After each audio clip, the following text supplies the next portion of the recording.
آ جائیے کچھ یہ پتہ چل جائے. ابھی تک تو ابھی بھی آپ نے مذمت ہی سب سنی ہے, لیکن الگ سے بھی جو قرآن نے جو مذمت بیان کی, وَلَا يَقْتَبْ بَعْضُكُمْ بَعْضًا أَيَحِبُّ أَحَدُكُمْ أَن يَأْكُلَ لَحْمَ أَخِيهِ مَيْتًا فَكَرِهْتُمُوهُ. دیکھیے باقاعدہ سورہ حجرات کی آیت نمبر جو 12 ہے, خبردار تم میں سے کوئی دوسرے مومن کی غیبت نہ کرے. کیا تم میں کوئی اس بات کو پسند کرے گا کہ وہ اپنے مردہ بھائی کا گوشت کھائے؟ بعض اوقات ہم نا مردہ بھائی کا گوشت کھا رہے ہوتے ہیں. ہمیں اگر کوئی چشم بصیرت سے جس کی برزخی آنکھ کھلی ہوئی اور اس وقت وہ ہمارے حالت زار دیکھے تو اس طرح سے اپنے مردہ سوچے کتنا فقر ہے تو وہ مردہ بھائی کا گوشت کھانا, کسی غیر کی بات بھی نہیں ہو رہی. لحمہ اخی ہے, قرآن کی آیت ہے, باقاعدہ قرآن نے جیسی تعبیرات اس سلسلے میں استعمال کی. تو آپ دیکھیں کہ یہ اس وقت کی ایک برزخی شکل گویا ایک لحاظ سے بنتی ہے جس وقت ہم غیبت کر رہے ہوتے ہیں. اچھا, جب ہی کہا گیا ہے کہ غیبت جو ہے روایت میں اس کو فاسقوں کی ضیافت کہا گیا, جہاں وہ سب بیٹھ کے مردہ بھائی کا گوشت کھاتے ہیں اس دسترخوان پر. روایات میں عورتوں کے چرنے کی جگہ قرار دی گئی ہے جہاں پر غیبت ہو رہی ہو. جس طرح جانور چرتے ہیں نا, منہ مارتے ہیں آ کر گھاس وغیرہ کے اوپر, اس طرح سے اس موقع پر وہ جو کھانا کھاتے ہیں جانور چرتے ہیں, عورتوں کے چرنے کی جگہ قرار دی گئی. اتقیاء کے جو متقی پرہیزگار افراد ہیں ان کے کوڑا ڈالنے کی جگہ قرار دی گئی. یعنی ایسی جگہوں سے اس طرح سے بھاگتے ہیں, کوڑا خانہ آدمی ناک پہ رومال رکھ کے کوڑے خانے کے پاس سے گزرتا ہے, تیزی سے گزر جاتا ہے کہ یہاں سے بدبو نہ سونگنی پڑ جائے. اس طرح سے بھاگتے ہیں متقی افراد. جیسے کہ آپ نے سنا تھا گناہ والی جو ہماری گناہ چھوڑنے کے طریقوں پہ گفتگو آئی تھی کہ اتنا لطیف نفس ہو جاتا ہے امام خمینی جیسے کہ صرف غیبت سن کے بخار چڑھ جاتا تھا, صرف غیبت سن کر. تو بہرحال یہ سب چیزیں دماغ میں رکھنی چاہیے. اچھا, اتنا اور بتا دیا جائے کہ پیغمبر اور ہمارے ائمہ کے جو اصحاب تھے وہ نماز و روزے کو اتنی بڑی عبادت نہیں سمجھتے تھے جتنی بڑی عبادت غیبت کو ترک کرنے کو سمجھتے تھے. وہ اپنی جگہ پہ, ایسا نہیں کہ نماز و روزے کی کوئی کم اہمیت ہے, لیکن وہ تو انسان اس کا عادی ہو ہی جاتا ہے. غیبت کو ترک کرنا یہ بہت اہم ہے, زبان کو کنٹرول کرنا. اچھا, کیوں کرتے تھے ایسا؟ اس کی بھی علماء نے وجوہات بیان کی. یہ ایسا کیوں سمجھتے تھے وہ؟ پہلی وجہ تو یہ کہ دیکھیے, نماز کو چھوڑنے میں اگر کوئی شخص نماز نہیں پڑھتا ہے مثلا, تو فقط ایک گناہ اس کو ملتا ہے. ایک, اس نے نماز نہیں پڑھی, روزہ نہیں رکھا, ایک گناہ ملا. لیکن غیبت کرنے میں جو ہے اس کو 2 گناہ ملتے ہیں. ایک تو پروردگار کا حق اس کے اوپر آ جاتا ہے, پروردگار نے منع کیا ہے, حقوق اللہ میں سے بھی ہے اور حقوق العباد میں سے بھی ہے. مومن کا بھی جو دوسرے مومن پہ حق ہے کہ اس کی غیبت نہ کرے. تو یہاں نماز میں فقط ایک حق, خدا کا جو حق تھا اس کو پائمال کیا اس نے نماز کو ترک کرنے میں. غیبت کو کرنے میں یہ 2 حقوق پائمال کرتا, ایک اللہ کا حق جو اس نے منع کیا تھا اور ایک حقوق العباد میں بندوں کے حق کو پائمال کرنا. اس وجہ سے بھی اس کو زیادہ بڑا اور گناہ والی چیز جو ہے وہ سمجھتے تھے. اچھا, پھر یہ بھی ایک سوال باقاعدہ پوچھا بھی گیا ہے کہ جو گناہ زیادہ کرے اور عبادت بھی زیادہ کرے وہ زیادہ بہتر ہے, یا جو گناہ بھی کم کرے اور عبادتیں بھی کم کرے؟ تو ایسے شخص کو زیادہ بہتر قرار دیے گا کہ چاہے تم عبادتیں بھی کم کر رہے ہو لیکن گناہ بھی کم کر رہے ہو تو یہ تم زیادہ بہتر ہو بنے اس شخص کے کہ جو عبادتیں بھی زیادہ کر رہا ہو اور گناہ بھی زیادہ کر رہا ہو. تو اس لحاظ سے بھی. تیسری وجہ یہ ہے اس کی کہ صحابہ ایسا کیوں سمجھتے تھے, ترک غیبت کو اتنی بڑی عبادت کیوں سمجھتے تھے نماز و روزے سے بھی زیادہ؟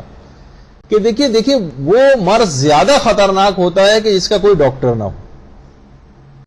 ہو جس کا. دیکھیے, نماز و روزے کے ترک کو تو سب لوگ بتاتے ہیں, کتنی آپ درس سن چکی ہیں, کتنی مجلسیں آپ سن چکی ہیں, اس کے مسائل سے بھی اکثر لوگ کتنے زیادہ واقف ہوتے ہیں. لیکن غیبت کو اس طرح سے چند ایک باتیں تو بیان کی جاتی ہیں اس کے اندر, لیکن تفصیل کے ساتھ کہیں پہ بھی تذکرہ نہیں آتا کیونکہ اس کا کوئی ڈاکٹر اویلیبل نہیں جو اس مرض کو صحیح طور پر تشخیص کر کے لوگوں کو بتائے. کہیں سننے میں نہیں آتا عمومی حالات میں. مدارس وغیرہ کے اندر ڈسکشنز ہوتے ہیں لیکن عمومی جو کتنی بڑی تعداد جو ہے 99% لوگوں کی تو مدرسے نہیں آتی, تو ان تک بات نہیں پہنچ پاتی. تو وہ مرض زیادہ خطرناک ہوتا ہے جس کا کوئی طبیب نہ ہو. نماز و روزے کے تو بہت سارے طبیب موجود ہیں, ہر بار ذکر کرتے رہتے ہیں, ہر کوئی، لیکن گھروں میں اگر نماز نہ پڑھی جائے تو اس پہ تو تنبیہ ہوتی ہے، لیکن غیبت کر رہے ہو تو اس پہ کوئی ٹوکتا ہوا ہم کو نظر نہیں آتا. اس کا کوئی طبیب اور ڈاکٹر ہی نہیں جو روکے اس سے، یا اس کی کوئی علاج کرے اس گناہ کا. اچھا دیکھیے، وہ مرض زیادہ خطرناک ہوتا ہے جس کی کوئی دوا نہ ہو.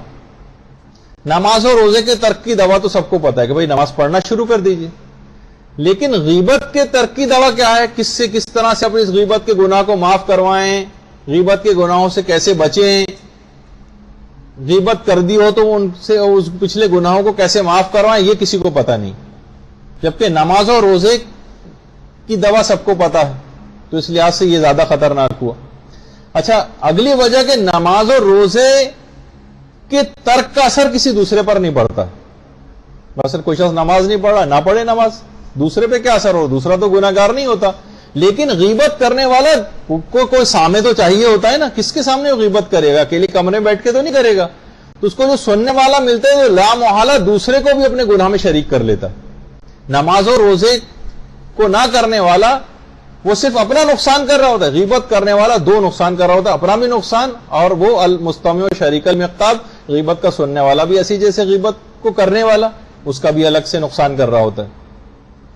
اچھا، پھر ایک وجہ یہ بھی کہ دیکھیں آپ کی نماز اور روزے میں اتنی طاقت نہیں ہے کہ وہ آپ کے غیبت کے گناہ کو معاف کروائے. جیسے آپ نے بنی اسرائیل کے عابد کا واقعہ سنا، نماز اور روزے بہت کرتا تھا لیکن غیبت کے گناہ نے آ کر سب ختم کر دیا. یعنی نماز اور روزے میں اتنی طاقت نہیں کہ غیبت کے گناہ کو معاف کروائے، لیکن غیبت میں اتنی طاقت ہے کہ آپ کے نماز اور روزے کے ثواب کو ختم کروا دے. تو دیکھیے آپ نے کہ، اور یہ بھی علماء نے ایک وجہ بیان کی کہ انسان کی فطرت ترک نماز اور روزے کو تو گوارا کر سکتی ہے، لیکن مردہ بھائی کے گوشت کھانے کو گوارا نہیں کر سکتی. مردہ بھائی کا گوشت اس کو کھانے کو کہاں طبیعت گوارا کرتی. تو اس لحاظ سے علماء خاص طور پر اس کا تذکرہ کرتے. علماء تو بڑے عجیب و غریب طریقے سے غیبت سے منع کرتے رہے. آج کل دیکھیے بہت سی چیزیں رائج نہیں رہی، ختم ہوتی جا رہی ہیں، لیکن علماء، ایک شخص پہلے زمانے میں ایک عالم کے پاس آیا اور آ کر غیبت کرنے لگے کسی کی. تو عالم نے پوچھا، غیبت سے روکا اس کو، کہا کہ یہ بتاؤ کہ تم نے کبھی دشمنان اسلام کے ساتھ جہاد کیا ہے؟ کہا کہ نہیں، ارے میں نے تو آج تک کبھی مرغی بھی ذبح نہیں کی. کہا افسوس کہ دشمنان اسلام تو تیرے شر سے محفوظ ہے، لیکن مسلمان کی عزت تجھ سے محفوظ نہ رہ سکی. تو اب جب کوئی اس طرح سے ایسا جواب دینے والا کوئی موجود ہو تو پھر دوسری کہاں ہمت پڑے گی کہ وہ. تو دیکھیے جب بھی کہا جاتا ہے کہ 3 محفلیں ایسی کہ جن پر رحمت خدا نازل نہیں ہوتی، 3 محفلیں ایسی، اس میں ایک تو ہے ذکر دنیا کی محفل،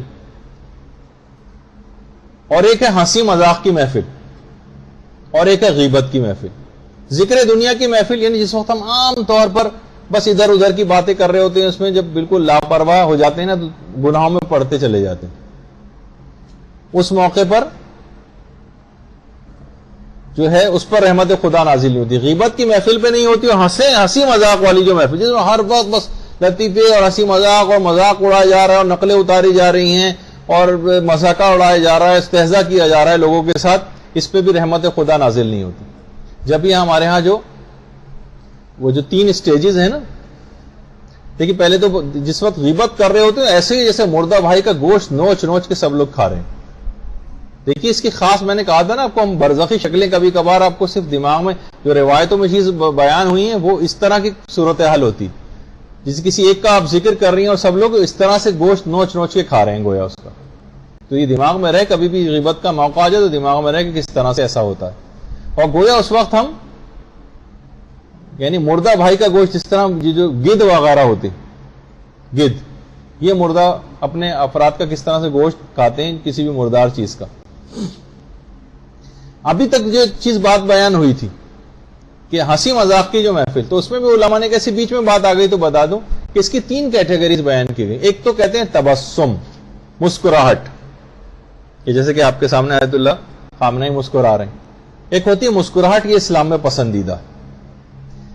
اس کے بعد جیسے قرآن کی آیت بھی اس سلسلے میں، فَتَبَسَّمَ ضَاحِكًا مِنْ قَوْلِهَا، سلیمان چیونٹی کی بات سن کر مسکرائے. وہ جو آپ پڑھتی ہیں نا قرآن کی آیت بھی کہ جب سلیمان کا لشکر آنے والا تھا تو چیونٹی نے کہا، باقاعدہ چیونٹی کا جملہ قرآن نے نقل کیا ہے کہ چیونٹیوں اپنے اپنے گھروں میں داخل ہو جاؤ، کہیں سلیمان اور اس کا لشکر تمہیں رون نہ ڈالے. تو سلیمان فتبسم ضاحکا من قولها، سلیمان چیونٹی کی بات سن کر مسکرائے. پہلا درجہ ہوتا ہے مسکراہٹ کا، جیسے کہ آپ نے تصویر میں دیکھا.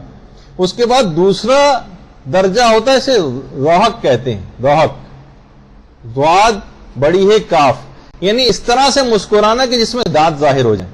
پیغمبر کی سیرت میں یہ تبسم بھی ملتا ہے، یعنی مسکراہٹ کہتے ہیں اس طرح سے، یعنی مسکرانا کہ جس میں دانت ظاہر نہ ہو. ضحک کہتے ہیں اس طرح کی مسکراہٹ جس میں دانت ظاہر ہو. اور تیسری چیز ہے جو ناپسندیدہ ہے، جس کو قہقہہ کہا گیا.